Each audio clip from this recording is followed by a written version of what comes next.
Welcome to the Football Tapes, a podcast where we rewind the story of football and explore the moments that shaped the games we know today. In each episode, we dive into a club, a moment, or a piece of football history and unpack the stories behind it. I'm Gabby. I'm Liam. And I'm Jen.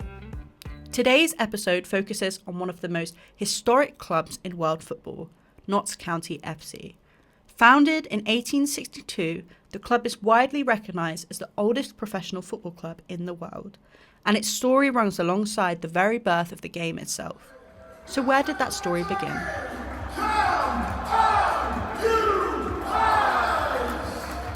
To answer that, we have to go back to a time when football didn't look anything like the sport we know today.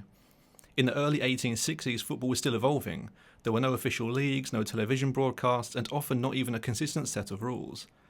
In 1862, a group of middle-class men, bankers, solicitors and lace-makers began meeting in the Park, just west of Nottingham Castle, to practice their preferred version of the game.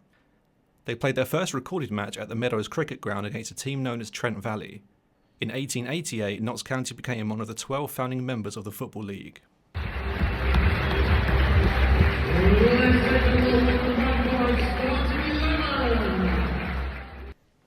To tell us more about how the Magpies were founded, we spoke to club historian Mick Chappell. Well, originally, back in 1860, the actual Emperor of France, Napoleon III, was trying to reform the actual French Empire.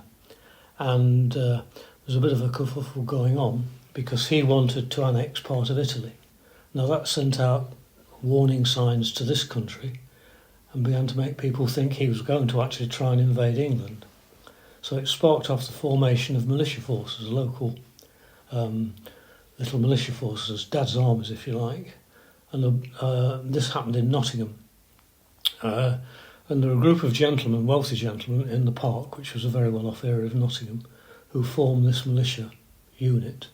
And they employed a man, or a soldier, ex-soldier, called Sergeant Major Jonathan White, to actually form this militia unit. And he thought that the assets of football, teamwork, discipline, will to win, were a very good way of training ordinary citizens to be soldiers. Mm-hmm. And out of that emerged a club called the Robin Hood Rifles, which actually trained and played in the Park. And by 1862, when the threat from invasion had dissipated and disappeared, they decided that they rather enjoyed this game, so they carried on playing it. And that was where Notts County came from. Official formation date, 1862, but nobody really knows, whether it was a bit later, a bit sooner. Goals for the Magpies, scored by number 12, Lucas Ness! The whole point was that Notts really were a gentleman's team because they were formed from the public school boys, the middle classes and high society members of town, the solicitors, the lawyers, the factory owners and so on. And of course, they were very gentlemen. In fact, to start off with, the motto of the club was Ludere causa ludente, which from my O-level Latin means play for the sake of playing. In other words, play for the enjoyment of the game. That means Notts County wasn't just part of football's early history, it helped build the foundations of the modern game. As football grew in popularity during the late 19th century, Notts County established itself as one of the sport's key clubs. One of the club's defining early achievements came in 1894 when they won the FA Cup. That victory made them the first team from outside the top division to lift the trophy. Around the same time, Notts County player Harry Kersham scored 49 FA Cup goals in 12 seasons between 1877 and 1889, a record high that still stands.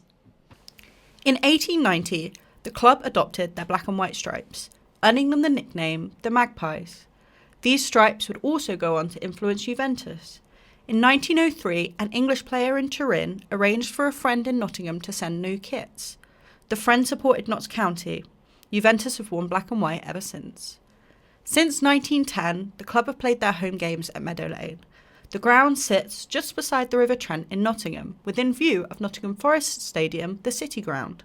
The stadiums are a mere 0.4 miles apart, making them the closest in English football. Well, a man called Tom Savage actually was worked in the lace industry, which was also beginning to burgeon in Italy. And he went over to Italy, and he actually went, and he played a few games for Juventus actually. But they had problems because their shirts at the time, they were a very poor team at the time, and their shirts were red supposedly, and in the hot sun it faded very rapidly. And so he said, oh, no problem, next time I go back home I'll get you a set of shirts which won't fade. And of course they were black and white shirts which were made in a place very close to the Meadow Lane ground at the time, and he took them back. Juventus adopted the stripes as their colours, and the rest is history really.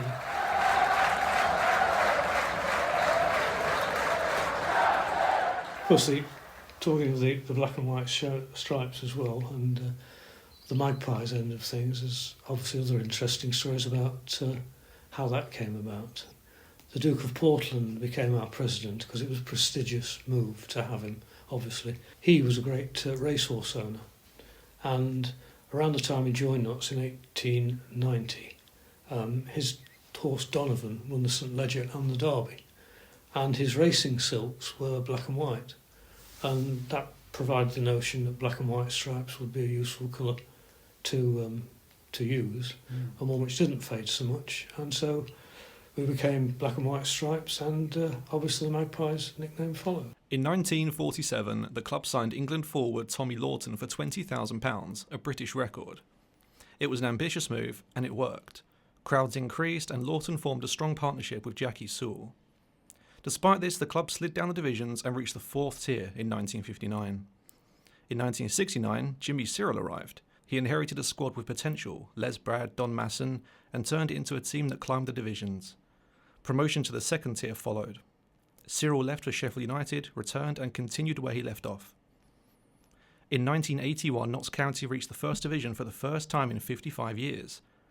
Predictions of immediate relegation were widespread and, as it turned out, incorrect. They finished 15th. The following season they stayed up again. Talk of European qualification appeared, briefly, before the club was relegated in 1984. Even so, the Cyril era remains the period when the club felt most certain of itself. Well, if I said to you, Harry Kane's going to sign for us tomorrow, you'd think I was mad, wouldn't you? It was the exact equivalent. Yeah. Lawton was the England centre-forward, and it was a very interesting story about how Tommy arrived here, because he was actually playing for Chelsea at the time, who were obviously a huge club at the time as well, and he was England centre-forward. His career had been curtailed somewhat by the Second World War, but he still was a prolific scorer.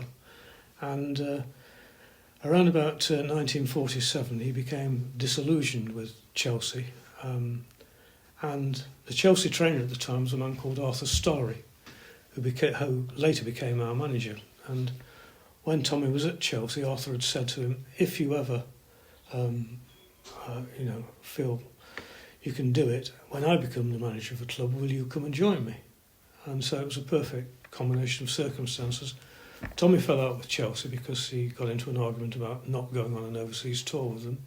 So Arthur said, well, come on then, here's your chance. And Tommy went. But obviously there was more mileage in it than that, because the fee paid for Tommy was £20,000, absolutely huge at that time. So the deal was done. But even so, it was a bit of a fiddle, because the actual fee that Notts played to Chelsea was £17,500, and a player called Bill Dixon, moved in the opposite direction for 2,500. And so that made the 20,000 up, and Notts County were duly given a cheque for 20,000. Crowds at away games doubled and tripled because people wanted to see him, you know. Crowds here went through the roof, and you were getting 30,000, 40,000 a week.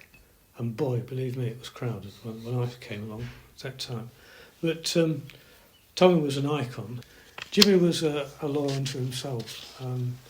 To listen to him talk, I mean, he talked with a very broad accent, Scottish accent, which you couldn't understand. But to listen to Jimmy talk, you'd think he was the greatest player in the world. You know, he played for Celtic in Glasgow Celtic. But as a motivator, as a man motivator, he actually was in a different league. And of Of course, 69 started off. Jimmy came along and we were low down in the league. He rescued us that season, took us on, and then things really started to happen. And in the early 70s, we had consecutive promotions again, and he took us onwards and upwards. County's record goal scorer Les Brad gave us insight into what it was really like to play in the Cyril era. I was a young boy born and bred in the wilds of Derbyshire who dreamed about being a footballer but never thought it could happen. I made my debut for Rotherham at Aston Villa in front of 35,000. And then my following match was against Notts County in the League Cup. And in that game I scored the winning goal for Rotherham against Notts County, which got Notts County interested in signing me, and then within 3 months later I'm at Meadow Lane, which I knew as the oldest professional football club, and I've just made Nottingham my home. It's been a place where I came as a married couple, had children. I think probably the 60s and the 70s was a good time to play football. It's when footballers were very much friends of the fans as well, and they used to meet with them and drink with them and enjoy life together. I've had the honour of scoring a lot of goals for the club, which has become a record, 137 goals. And when you look behind you and you see those two guys, Tommy Lawton and Jackie Sewell, both England internationals who played here and scored a lot of goals. The first day that I walked up those stairs and saw that picture, I cried. I just broke down and cried, because as a young kid, those two were my heroes. And to be pictured in between is just a great honour for me.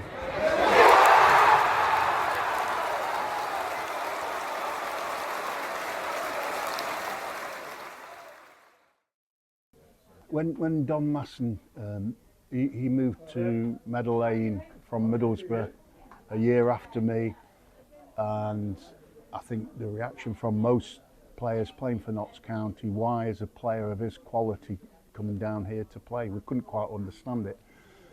And over a period of time, we got to find out little things that we didn't like about him.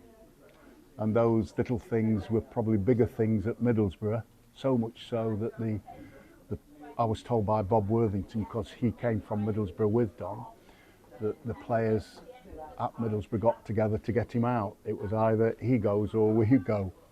So he came here to Meadow Lane.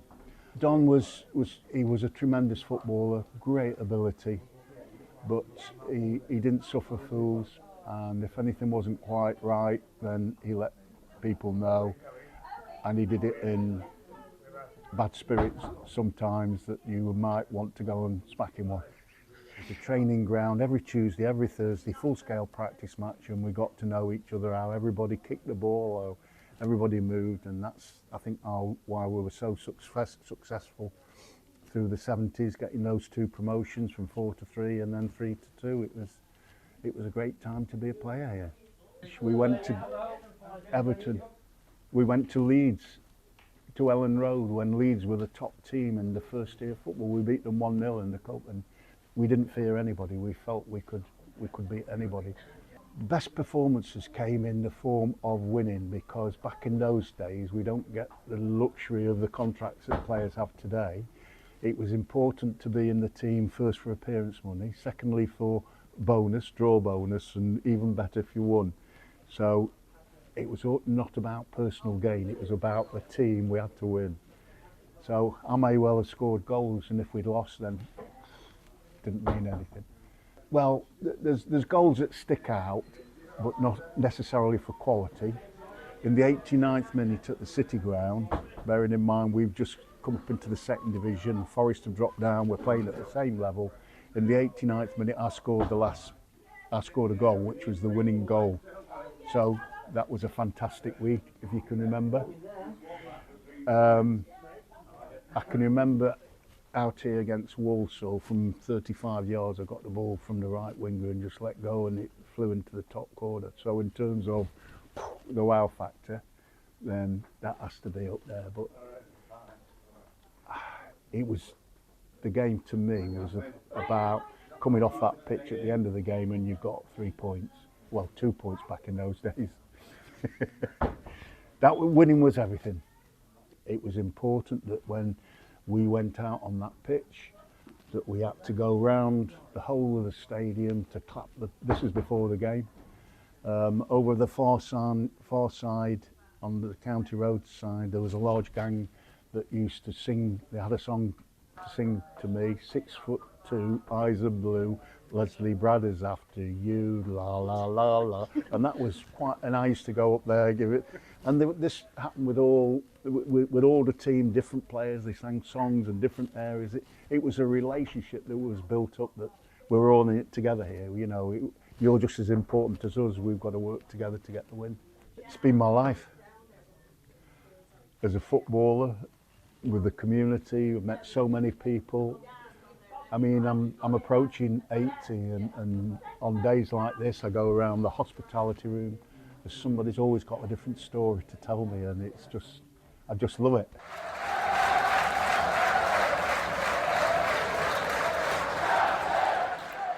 By 1989, Notts County were in the 3rd division. Neil Warnock took over and led them to their first Wembley appearance, beating Tranmere Rovers in the playoff final. The following year, they did it again.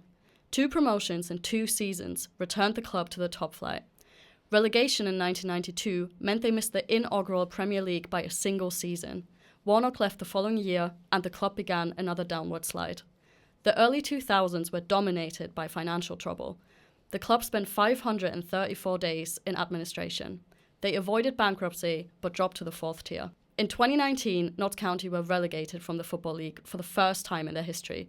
They earned promotion in 2023, finishing with 107 points, a record tally for a second-place team. Notts County's history is unusually complete. They've played in every division from the 1st to the 5th. They've been promoted 14 times and relegated 17. They've had record-breaking players. Albert Ironmonger, who made 601 appearances over 22 years, Les Brad, the club's all-time top scorer with 137 goals, and more recently, Macaulay Longstaff, who scored 42 goals in a single season, a club record.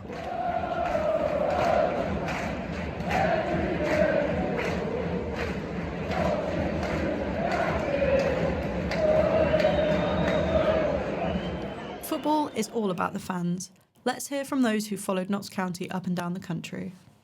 My name's Iris Smith. I'm chairman of the Notts County Supporters Club. It obviously closed down during the war years, and then we were re-established in 1947. And we've done so many different things with the club since then. It's been a real roller coaster ride. We've had our ups and downs. We're not a high flying club.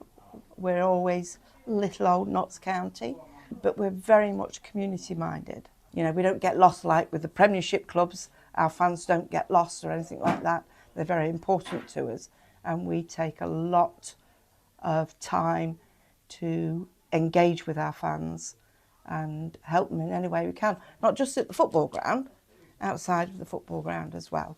And we do tend to live in the shadow of Forest, but we do get recognised for a lot of things. I mean, we've got sensory rooms, we've got our own Disabled Supporters Association, our own LBGT Association. We get recognised for that sort of thing, but we are recognised for, first and foremost, for being the oldest league club in the world, you know, which we are so proud of that fact. You know, we came very, very close to losing everything, but thankfully we're here. Bit of a phoenix, you know, you can't keep us down. For me personally, the Wembley trips for promotions, they were fantastic. I'd not long come back from Germany. I was married to a soldier and we lived out in Germany. When we came back, I took my son for the first time to Wembley to watch the Brighton game, the final. And the biggest joy for me, apart from us winning, was the fact that my son actually turned around and said, "Oh, thanks, Mum. This has been the best day of my life." You know, and for a young teenager to say that to you, it was lovely. The other thing that really stands out for me was when the club was in administration. 3 years we were in administration. and we did all sorts of things to try and raise funds to save the club.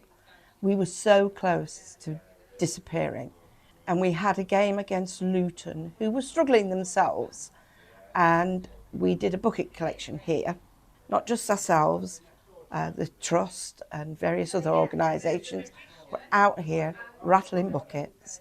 And the biggest joy for me was to see people in, all I can describe is a kaleidoscope of football colours. There was people with Celtic shirts on, Wimbledon, Millwall, all sorts of different shirts coming to our aid, and people that weren't even interested in football pulling over and saying, can I drop some money in? I'm not interested in football, but we can't see our oldest football club go out of business. And that to me was absolutely amazing. Old age pensioners giving you their money. So nice, so nice. It was really an emotional day. We still didn't know whether we would survive at the end of the day. We'd raised a lot of money. It still wasn't enough. So there was still a lot of fundraising to go on. But the day we did actually get the phone call to say, we're safe, I think my neighbours must have thought I'd gone daft, because all I do is yes, you know.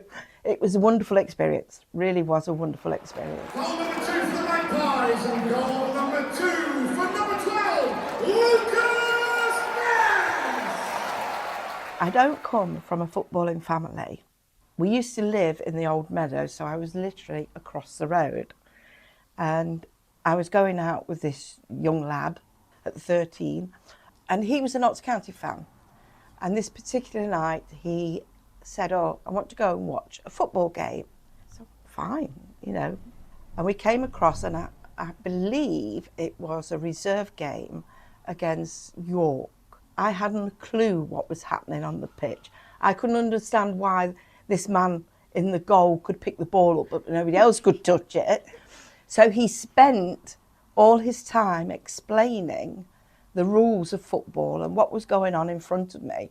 I don't think that's what he had planned, but that's what happened. And from that night on, I was hooked. I've gone to nearly every home game, every away game. I used to go to all the reserve games, the youth team games.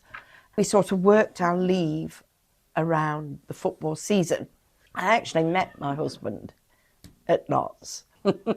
My favourite thing is engaging with our fans today, and like the away fans, they will pop into the office and ask where they can get things or what pub they can go and drink in. And I find that really nice that I can say, well, you can go here, you can go there, just helping people along the way. I also represented the club in '96 when we had the Euro games here. Mm-hmm. We did like a fans welcome thing where we were meeting the Croatian fans, Turkish fans, even the Danish fans came here instead of Derby, and it was lovely. And the Turkish fans, they really stood out because whenever you spoke to them, they would say to you, where's Notts County? Never said, where's Nottingham Forest? Where's Notts County? And it was such a pleasure to say, well, if you just go down this way, here's a little map, off you trot, and they'd come down and have a look at the ground, you know. That was nice, that was nice. This club, I mean, it's an old cliche that everything's a family club, but this really is a family club. We went to a meeting quite recently, and we formed this new committee where representatives from each group sit on the board. And the guy that has been picked as chair actually said, can I just ask why everybody around this table supports Notts? Everyone said family club. They do so much for everybody here. I love the banter. You watching a game and something will happen and within seconds there's a song about it, and I just love that banter. The camaraderie between the players, the fans, staff is absolutely brilliant. And if you had to sum up Notts County's legacy in one word or sentence, what would that be? Family.